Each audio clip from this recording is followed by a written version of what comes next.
ओम श्री महालक्ष्म्ये नमः। अथ श्री सूक्तम्। ओम हिरण्यवर्णां हरणिं सुवर्णरजतस्रजां चन्द्रां हिरण्यमयीं लक्ष्मीं जातवेदो म आवह। ताम आवह जातवेदो लक्ष्मीमनपगामिनीं यस्यां हिरण्यं विन्देयं गामस्वं पुरुषानहम्। अस्सु पूर्वां रथं मध्यां हस्तिनाद प्रबोधिनीं श्रियं देवीमुपहुवे श्रीमां देवी जुषतां। कांसोस्मितां हिरण्यप्राकारां आर्द्रां ज्वलन्तीं तृप्तां तर्पयन्तीं पद्मे स्थितां पद्मवर्णां तामियोपहुवे श्रियं।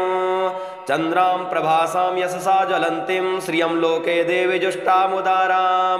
तां पद्मिनीमिं शरणं प्रपद्ये अलक्ष्मीर्मे नश्यतां त्वां वृणे। आदित्यवर्णे तपसोऽधिजातो वनस्पतिस्थौ वृक्षोदविल्वः तस्य फलानि तपसानुदन्तु यान्तरायाश्च बाह्या लक्ष्मीः। उपैतु मां देवसखः कीर्तिश्च मणिना सह प्रादुर्भूतोऽस्मि राष्ट्रेऽस्मिन् कीर्तिं रिद्धिं ददातु मे। क्षुत्पिपासामलां ज्येष्ठामलक्ष्मीं नाशयाम्यहम् अभूतिमसमृद्धिं च सर्वान्निर्णुद मे गृहात्। गन्धं द्वारां दुराधरसां नित्यपुष्णां करेशिणीं ईश्वरीं सर्वभूतानां तामियोपहुवे श्रियं। मनसः काममाकूतिं वाचः सत्यमसीमहि पशूनां रूपमन्यस्य मयि श्रीः श्रियतां यशः।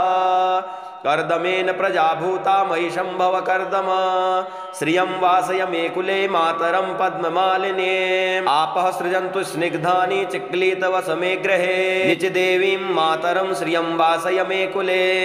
आर्द्रां पुष्करणीं पुष्टिं पिङ्गलां पद्ममालिनीं चन्द्रां हिरण्यमयीं लक्ष्मीं जातवेदो म आवह।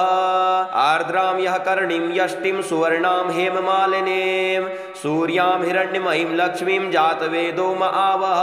तामावह जातवेदो लक्ष्मीमनपगामिनीं यस्यां हिरण्यं प्रभूतं गावो दास्योऽस्वान् विन्देयं पुरुषानहम्।